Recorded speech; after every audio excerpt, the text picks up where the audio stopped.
Halfway through NBA and NHL seasons, both still wide open. Here's some thoughts and observations. I don't know why like a month ago, I convinced myself that the Toronto Raptors were a good value to win the Eastern Conference. That looks absolutely, I don't even know. I can't even remember why I thought that was a good idea, but that is a future I'm currently sitting on. Great.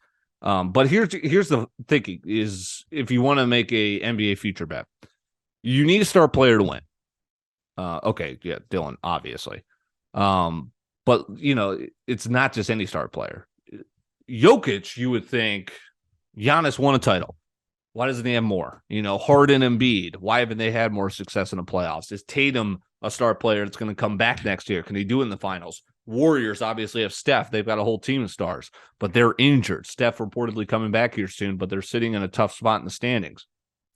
Nuggets finally have a healthy Jamal Murray. And I think that ACL tear derailed like 2 years of the Nuggets' plans. Now they're healthy. Now they're up in a weaker Western Conference towards the top. I think they could be the 1 seed, hopefully avoid the Warriors. And why can't they get into the finals? Why can't they win? Jokic is working on a 3rd straight MVP. He's fighting with Doncic. Giannis is still there. Embiid's still there. I mean, it's still wide open in the NBA, but I took the Nuggets last month, and that's looking all right.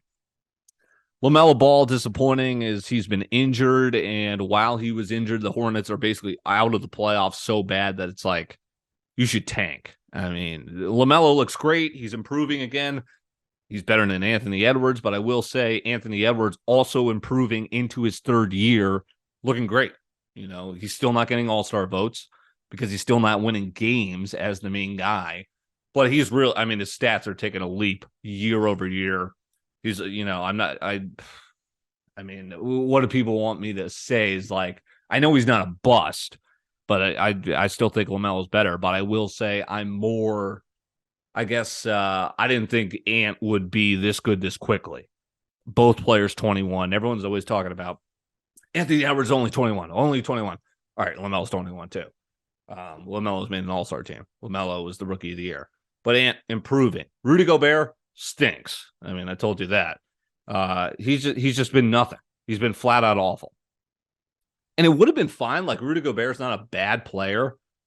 It would have been fine if they actually got a halfway decent deal for him and not got totally, absolutely swindled. You know what I'm saying? Like 4 first-round picks for this guy, 14 and 12, 19 wins, 20 losses. Your entire mortgage futured for Rudy Gobert. I can't even spit it out. It's so crazy. I'm losing my mind. The most outrageous trade of the offseason, maybe of the last decade.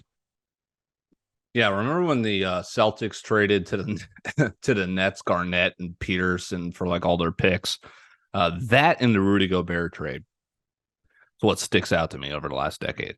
I mean, look what Donovan Mitchell's doing right now without Rudy in his way clogging the lane. 71 points against the Bulls.